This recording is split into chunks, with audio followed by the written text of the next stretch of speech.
आइए, सुनिए, देखिए, समझिए सनातन सत्य। जैसी दृष्टि वैसी सृष्टि, दृष्टि विज्ञान। कुदरत, कुदरती रचना एवं कुदरत के कानून से शाश्वत सुख की प्राप्ति। जोधपुर के परम पूज्य महात्मा उपासक प्रोफेसर डॉक्टर सोहन राज तातेड़ के निर्देशन में सनातन सत्य। जैसी दृष्टि वैसी सृष्टि, दृष्टि विज्ञान।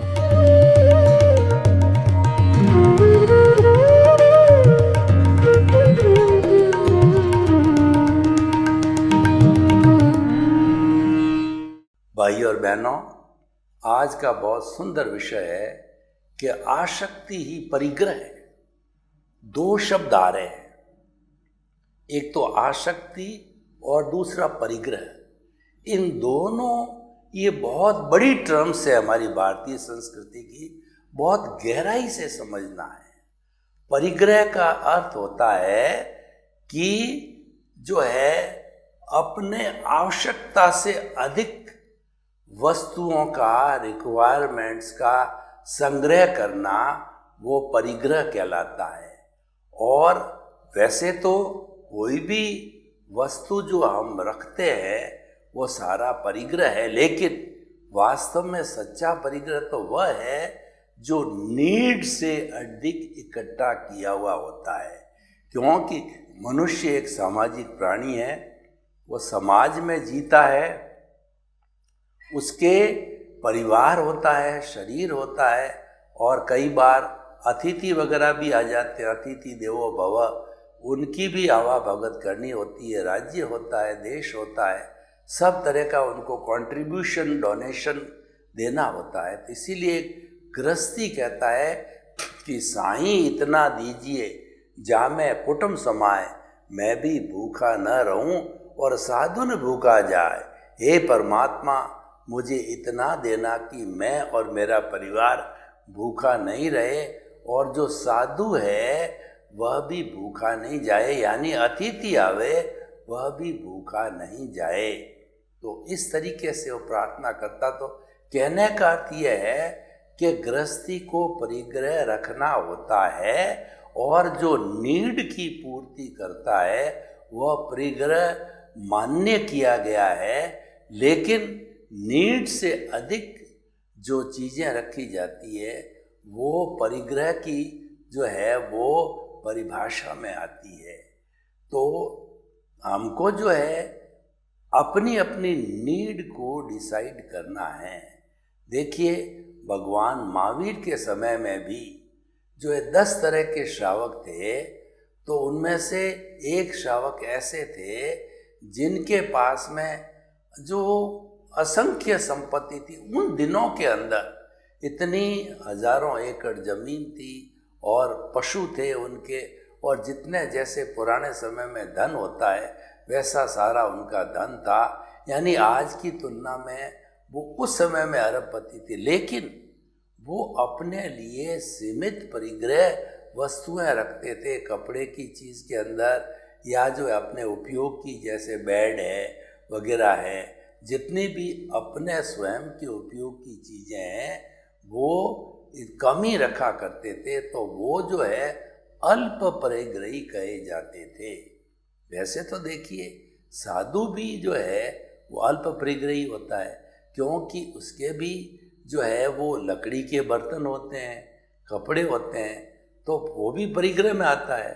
तो कहने का वो अल्प परिग्रही, उसको सारी नीड की भाषा के अंदर वो अलाउ किया गया कि उसके बिना काम चलता नहीं है, वो रखना ही होता है।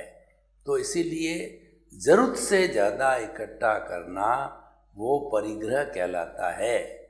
तो अब देखिए, ये तो परिग्रह की बात हो। वस्तु है जितनी भी है, जितना जड़ पदार्थ है, मैटर है, जितना है भौतिक चीज़ें हैं, वो सारी परिग्रह की परिभाषा में आती है।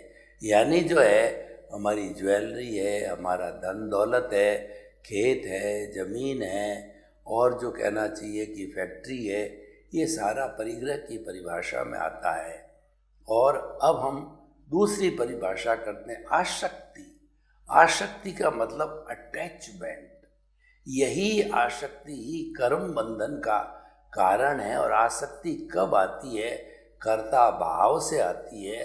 कर्ता बनते ही आप जो आसक्ति को इनवाइट कर लेते हो और कर्म बंधन चालू हो जाता है। अगर आप कर्ता नहीं बनते हो, कर्ता माने काम करने वाला को कर्ता कहते हैं। ये समझने की चीज़ है। काम करने वाला कर्ता कहलाता है। यानी यह घर मैंने बनाया, यह धन मैंने इकट्ठा किया, मैंने अपने बाल बच्चों को पाला पोसा और पैरों पर खड़ा किया। मेरे पास में इतनी एकड़ ज़मीन है, मेरे पास इतनी दुकानें हैं, मेरे पास इतनी बड़ी फैक्ट्री है। यानी ये सारा कैलकुलेशन है। ये जो है कर्ता बनने की बात आती है। लेकिन मैं आपको उदाहरण दूं कि पुराने ज़माने में हमारी जो दादियाँ थी, नानियाँ थी, माताएँ थी, वो बहुत इंट्यूशनल थी। वो इंटेलेक्चुअल पढ़ी लिखी बिल्कुल नहीं थी, वो क्योंकि स्कूल ही नहीं थी, पर इंट्यूशनल इतनी थी। वही उनसे पूछता कि भाई आपके कितनी संतान है, आपके कितने घर है, कितनी धन दौलत है, तब वो कहती थी माया महादेव की है। यानी मेरे 3 पुत्र है, 5 पुत्र है, 10 पुत्र है, ये सब माया महादेव की है। ये समर्पण की बात है। ये अकर्ता की मालिक मत बनो, किसी चीज़ के मालिक नहीं बनना। No ownership, no doership. और कर्ता तो व्यवस्थित शक्ति है। हमारे सनातन सत्य के अंदर कर्ता व्यवस्थित शक्ति को माना गया है। साइंटिफिक सर्कमस्टेंशियल एविडेंसेज है वही करने वाली, जिसको हम कुदरत कहते हैं। ये सनातन सत्य कुदरत, कुदरत के कानून पर आधारित होता है। तो उसके अंदर कर्ता व्यवस्थित शक्ति है। और उस व्यवस्थित शक्ति ने 84 लाख जीवा योनि के प्राणी, उनको किसी को कोई परमिट नहीं दिया है कि वो जो है वो कर्ता बने। लेकिन व्यक्ति अहंकार के वशीभूत ये रॉन्ग बिलीफ पाल लेता है और वो कर्ता बन जाता। वही दुख का कारण है, वही कर्म बंधन का कारण। और हम सनातन सत्य में कर्ता भाव को मिटाते हैं, आपके कर्ता भाव को छुड़ाते हैं, कर्ता भाव पे चौकड़ी लगाते हैं। तो कर्ता भाव मिटते ही सारी समस्याएं हो जाती है। तो व्यक्ति यानी निमित्त मानने लग जाता है।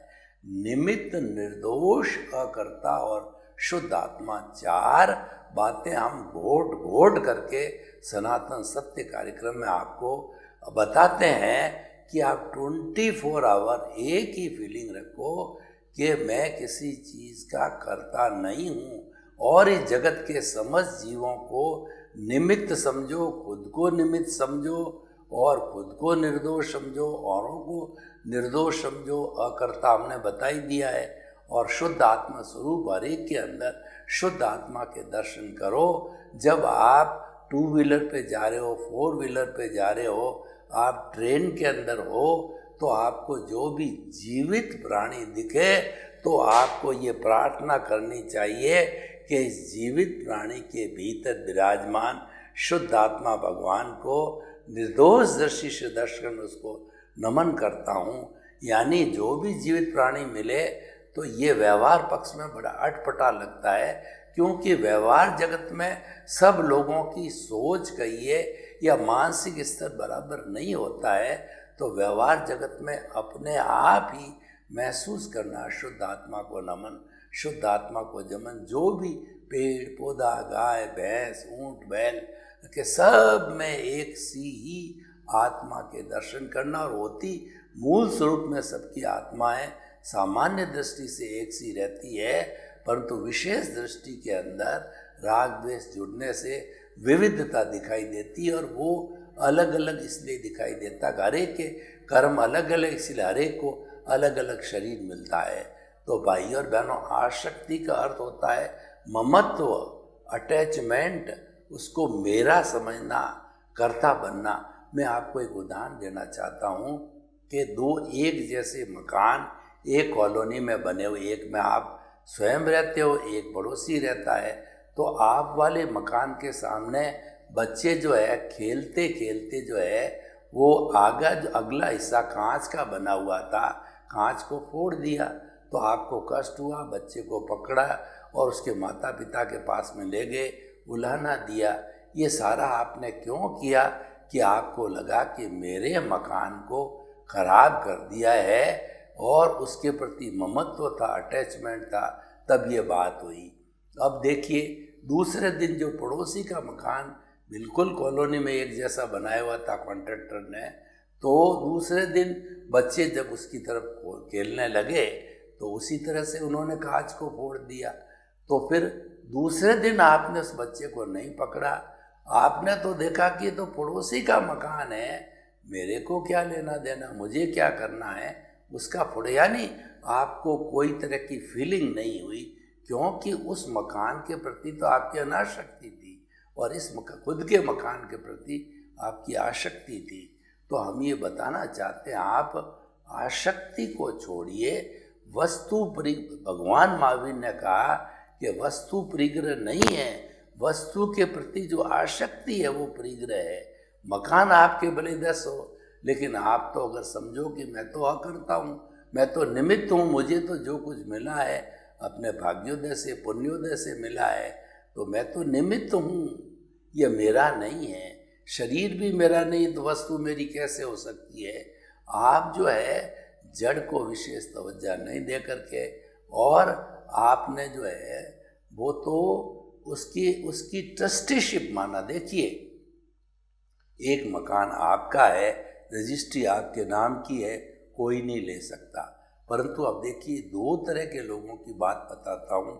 एक तो मकान मालिक है, वही सोचता है ये घर मेरा है, मैं पूरा जीवन इसमें काटूंगा, बड़ी आनंद की जगह है, यहाँ सब सुविधाएं हैं, यहाँ आराम से रहेंगे, इस घर के अंदर मैं जो है वो लंबे समय तक रहूँगा, यानी उस घर के प्रति अटैचमेंट की बात हो जाती है। और एक दूसरा व्यक्ति होता है जिसके नाम पट्टा है, लेकिन ये सोचता है भाई मेरी नेशराय में है, मैं तो इसका ट्रस्टी हूँ, मैं तो इसका चौकीदार हूँ, ये तो जितने दिन मैं जीवित हूँ उतने दिन मेरी नेशराय में है, फिर इसको कोई दूसरा लड़का मेरा वगैरह कोई लेगा। अब देखिए कि दोनों के नाम पट्टे हैं अलग अलग मकानों के, फिर दोनों का चिंतन भिन्न भिन्न है। तो एक ट्रस्टी मानता अपने आप को वो अनासक्त है, और एक उसको मेरा मानता है वो आसक्त है, वो उसका मालिक है, वो ऑनरशिप डूअरशिप करता है, और जो अनासक्त है वो अकर्ता है। तो हम कुल मिला के एक बात ये कहना चाहते हैं कि जीवन के अंदर अनासक्ति आनी चाहिए। अनासक्ति से अकर्ता भाव आता है, और अनासक्ति से नो ऑनरशिप नो डीयरशिप। जब हम किसी चीज़ के मालिक ही नहीं होते हैं तो कोई ब्लेम और क्लेम बनता ही नहीं है। ब्लेम कब होता है? जैसा मैंने उदाहरण दिया था, बच्चे को आपने पकड़ा और उसकी शिकायत की, ब्लेम दिया, क्यों दी? और कहा कि मेरी इसकी भरपाई करो, क्लेम मांगा। ब्लेम और क्लेम क्यों हुआ? आपने ऑनरशिप जो है मानी जब ब्लेम और क्लेम की बात आई, और आप ट्रस्टी रहते हो तो कि भाई ये चाह करके थोड़े ही हुआ, तो ये तो व्यवस्थित शक्ति ने कराया, और हमेशा व्यवस्थित शक्ति को मानना चाहिए, पहले नहीं मानना। जब क्रिया संपन्न हो जावे तो कहना कि ये तो व्यवस्थित था, ऐसा हो गया। जैसे देखिए मेरे हाथ में कांच की प्लेट है और वो मेरा हाथ हिलने लगता है, और मैं कोशिश करता हूँ कि उस प्लेट को मैंने पकड़ लिया, गिरने नहीं दिया। अगर जो है मैंने उसको हिलाता रहा और ये सोचता रहा कि जैसा व्यवस्थित होगा उसके अनुरूप ही काम करेगा, टूटेगी तो टूटेगी, मैं क्या कर सकता हूँ, कराने वाली व्यवस्थित। वैसा नहीं है, आपको पुरुषार्थ पूरा करना, इसको टूटने नहीं देना है, पर सारा प्रयास करने के बाद भी वो टूट जाती है, तब कहना कि वह व्यवस्थित है। जो घटना घटित होकर के संपन्न हो जाती है तब व्यवस्थित कहना, पहले नहीं कहना। पहले तो उसको ठीक करने का पूरा प्रयास, कोई भी घटना हो, जैसे बाल बच्चे हैं कभी जो है बिगड़ जाते हैं, तो कोशिश करो उनको सुधारने की, और फिर भी लास्ट में बहुत कोशिश के बाद नहीं सुधरते हैं तब हम उसको व्यवस्थित करते हैं। कोई भी देखिए, आप जो है फैक्ट्री चला रहे हो या आप दुकान चला रहे हो, आप खूब कोशिश करते हो कि ज़्यादा से ज़्यादा मुनाफा मिले, पूरा मैनेजमेंट करते हो, लेकिन फिर भी बहुत कोशिश करने के बाद में आपको घाटा हो जाता है। तो घाटा होने के बाद कहना ये तो व्यवस्थित है, यही लिखा हुआ है, जब घाटा हो गया है तो हमें जो है वो व्यवस्थित को भी समझना चाहिए, अकर्ता को भी समझना चाहिए, अगर हम आसक्ति और परिग्रह की बात करें तो इसीलिए आपको सबसे पहले जो है लाइन ऑफ डिमार्केशन बनानी पड़ेगी कि हमारा ये शरीर है, उसके अंदर ये जो हमारा शरीर प्योरली जड़ है, ये पिछले जन्म के कर्म के भुगतान के लिए ये शरीर मिला है, और जो ही भुगतान पूरा हुआ है इसको जला दिया जाएगा। एक तो कॉन्सेप्ट ये है, और जो दूसरा जो है चेतन तत्व है वो अजर है, अमर है, अविनाशी है, पहले था, आज है और आगे रहेगा। यानी वो तो हर समय में एक सा ही रहता है, वो परमानेंट है, वो स्वयं का मकान है, और ये किराए का मकान है, ये तो खाली करना पड़ेगा। यानी कि बार बार हम जन्म लेते हैं, अपने कर्मों के अधीन जन्म लेते हैं, तो लेकिन आत्मा वही रहती है, प्रेजेंस उसकी है, हाजिरी उसकी है, विटनेस होती है, उसमें कोई फर्क नहीं आता है। तो एक परमानेंट हो गया और एक टेम्परेरी चीज हो गई। तो हमें परिग्रह और आसक्ति को समझने के लिए परमानेंसी और टेम्परेरी पे भी ध्यान देना पड़ेगा कि जो हम ये जड़ का इतना आकर्षण रखते हैं, ये टेम्परेरी सुख है, सुख भी मान लें। वैसे हमारे सनातन सत्य की कार्यक्रम के अनुसार तो सुख और दुख भ्रांतियाँ है। सुख और दुख वास्तव में बाहरी किसी वस्तु में होता ही नहीं है। ये तो सुख है, वो तो हमारी आत्मा का जो गुण है, और वो गुण है वो गुणी से कभी अलग नहीं होता। तो सुख तो भीतर है, और भीतर अनंत सुख समाया हुआ है। बाहर का जो ये सुख है ये तो टेम्परेरी है, क्षणिक है, आता है और जाता क्यों, अवस्था है। और जो अवस्था होती है वो हमेशा नाशवान होती है, और अवस्था होती है वह जड़ भी होती है। तो इसीलिए अवस्था के भरोसे नहीं चलना है। परमानेंट चीज़ है, परमानेंट चेतना है, वो चेतना में फर्क नहीं आता, हमेशा रहेगी, और उसे वही जो है परमानेंट होती है। उसका गुण भी जो है वो अनंत सुख वाला गुण है। तो भाई और बहनों, हम आपको बताना चाहते हैं कि परिग्रह जो है वो वस्तु से जुड़ा हुआ है, आसक्ति उसके साथ अटैचमेंट का है। तो परिग्रह जो है वो तो साधन है, और जो है एक दूसरे तरीके से सोचे तो अटैचमेंट साध्य हो जाता है, क्योंकि परिग्रह की साधन को अपना मान लेने से कर्मों का बंधन चालू हो जाता है। तो आप हमेशा अपने परिग्रह को अनासक्त भावों से देखो, उसमें अनासक्ति की बात लाओ, उसमें ट्रस्टीशिप की बात लाओ। देखिए, हम जो है अब आपको बताना चाहते हैं कि हम जीवन कैसे जिए। जो बाहरी जगत का हमारा जीवन है ये तो आयुष्य कर्म के अधीन है। जन्म लेकर के मृत्यु तक का जो पीरियड होता है वह जीवन काल कहलाता है, और वो जीवन काल आयुष्य के अधीन होता है। जब आयुष्य संपन्न हो जाता है तो व्यक्ति का शरीर जो है मृतवत हो जाता है, उसको जला दिया जाता है, और जो है आयुष्य रहता है तो कोई कुछ नहीं बिगाड़ सकता। तो अब जो है ये सारा जो है वो ऑटो मोड से चलने वाला है, और ऑटो मोड से चलने वाले का अर्थ क्या मतलब है कि ये इसका समय समय पर भुगतान होता रहता है। कभी सेवा जो है ग्रहण करने का भुगतान होता है, कभी सेवा देने का होता है, यानी डेबिट और क्रेडिट चलती रहती है। कोई परिवार का सदस्य है आपको सेवा देगा, आपकी जो है वो सेवा सुरक्षा करेगा, और कोई ऐसा सदस्य होगा जो कि आपसे सेवा लेगा, यानी आपको कष्ट देगा, आपको दुख देगा। दोनों तरह के लोग हैं। तो ये दोनों तरह के लोग क्यों हैं कि हमारा उसके साथ में हिसाब बाकी है, उसके लिए जिम्मेवार वो नहीं है, भुगतता उसकी भूल है।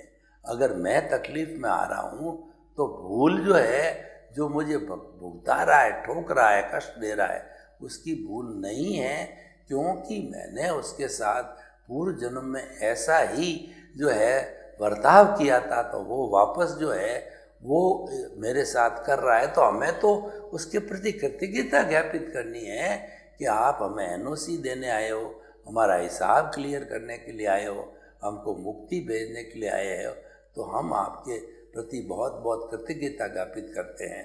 तो इस तरीके से जो भुगतता उसकी भूल होती है और हुआ सो न्याय। और जैसा मैंने व्यवस्थित की बात कही कि व्यवस्थित होने के बाद, वर्क फिनिश होने के बाद कहना चाहिए कि हुआ सो व्यवस्थित।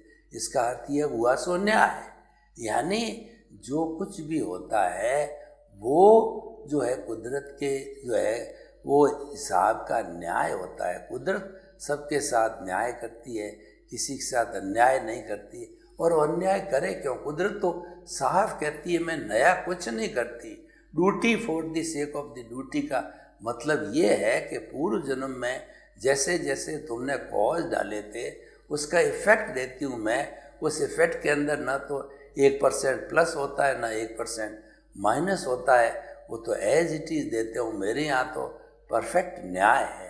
तो कुदरत है वो परफेक्ट न्याय करती है, क्योंकि उसकी रचना जो है वो उसकी है, और उसका जो सिद्धांत है वो कुदरत का कानून भी यही है, परफेक्ट न्याय होना चाहिए। उस न्याय के अंदर कोई कमी बेसी नहीं होनी चाहिए। तो भाई और बहनों, जो आसक्ति और परिग्रह की बात है तो वस्तु परिग्रह नहीं है।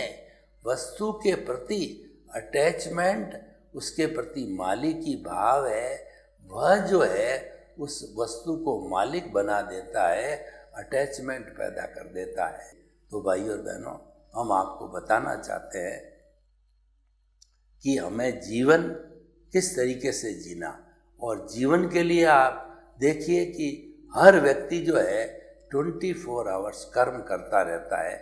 ऐसा कभी भी क्षण नहीं आता है कि व्यक्ति बिना कर्म के रह जावे, हो ही नहीं सकता। क्योंकि जब हम जो है सोए रहते हैं तब जो है हमारा अवचेतन मन है वो जो है वह स्वप्न दिखाता है। तो अवचेतन मन स्वप्न भी उस समय में भी, नींद में भी हम कर्म करना नहीं छोड़ते हैं। तो कर्म तो हमारे जीवन पर्यंत चलता है, वो मन से, वचन से, काया से जीवन पर्यंत चलने वाला वो कर्म है। लेकिन अब सवाल ये है कि जो ये कर्म सबसे पहले इसका जो भुगतान होता है वो विचारों के द्वारा होता है। आप कोई भी काम करके देख लीजिए, आपको बोलना है तो पहले आप तोलोगे फिर बोलोगे। आपको कोई भी कार्य करना है, मान लो आपको फैक्ट्री जाना है, दुकान जाना है, तो जाने के पहले आप सोचोगे कितने बजे जाना है, किस साधन से जाऊं। यानी मन वचन काया की हर क्रिया का जो भुगतान है वह जो है सारी, जो मन वचन काया की हर क्रिया का जो भुगतान है वह जो है होता रहता है। तो हमें जो है इस भुगतान को समझना है कि ये इसके अंदर हमारे कर्ता भाव नहीं आने चाहिए। कर्ता भाव आते ही जो है वो कर्म बंधन का कारण बन जाता है। तो भाई और बहनों, आज हमने जो है इस आसक्ति और परिग्रह विषय को समझा, तो ये बड़ा सार की चीज़ निकल के आई कि जो है प्रकृति हमारा सब संचालन करती है। तो हमको जो है इस प्रकृति के अधीन रह कर के, और जो प्रकृति के नियम जिस पर लागू नहीं हो वो कार्य करना है। तो मैं आपको बताना चाहता हूँ, चेतन तत्व जो है वो चेतना वाला है और उस पर प्रकृति के नियम लागू नहीं होते हैं। आप चाहते हो कि मुझे स्वतंत्रता मिले, तो स्वतंत्रता मिलने के लिए आप चेतना के साथ में अटैच हो जाओ, क्योंकि चेतना के नियम हैं वो जड़ के नियमों पर लागू नहीं, और कुदरत के नियम भी चेतना पर लागू नहीं। आप जितना जितना चेतना के पाले में, प्रभु के पाले में और अध्यात्म के पाले में, आप भीतरी जगत के साथ में जितना जितना जुड़ के रहोगे, तो आपका जो बाह्य जगत है वह धीरे धीरे क्षीण होता जाएगा, क्योंकि बाह्य जगत है उसके अंदर सारा डिस्चार्ज चल रहा है। डिस्चार्ज का अर्थ होता है कि हमारा कार्बन शरीर के ऊपर जितने जितने कर्म आए हुए होते हैं वो कर्म झड़ते रहते हैं, उसी का नाम डिस्चार्ज है। तो डिस्चार्ज तो आपके हो रहा है, तो डिस्चार्ज को होते रहने के लिए जो है हमें नए कॉजेज नहीं डालना है। नए कॉजेज डालेंगे तो फिर वो चार्ज बढ़ जाएगा और फिर उसके लिए ज़्यादा डिस्चार्ज करना पड़ेगा। तो निष्कर्ष की भाषा में मैं आपको बात कहना चाहता हूँ कि वस्तु परिग्रह नहीं है, वस्तु के प्रति आसक्ति परिग्रह। इसको आप हृदयंगम करें। सर्वे भवन्तु सुखिनः, सर्वे सन्तु निरामया। लोक के सब जीवों को सुख मिले, शांति मिले, आनंद मिले, प्रेम मिले, आपके प्रति मंगल भावना। ओम शांति।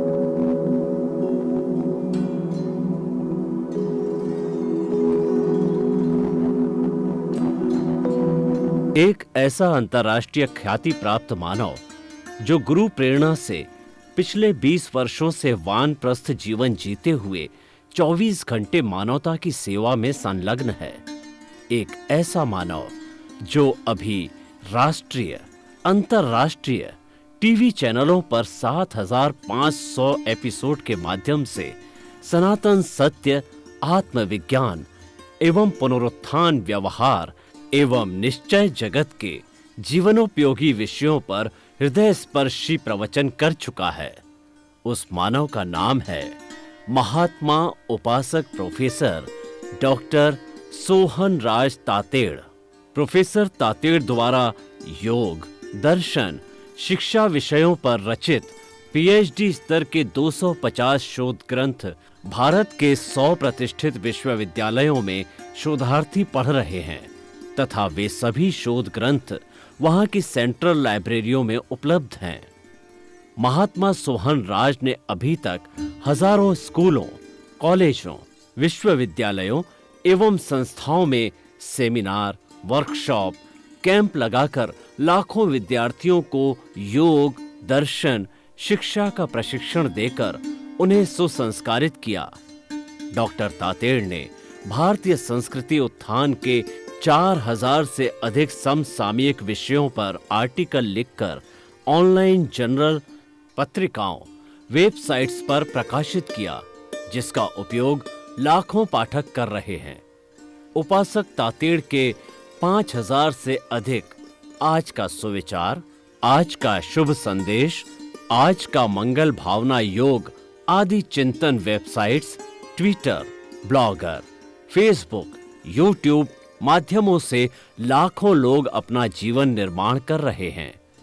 मानवता के मसीहा ऐसे महामानव महात्मा सोहन राज तातेड़ के प्रोफाइल को अभी तक विश्व के 20 लाख दर्शक यूट्यूब पर, 12 लाख गूगल पर एवं लाखों दर्शक फेसबुक, ब्लॉगर, ट्विटर और इंस्टाग्राम पर देख चुके हैं।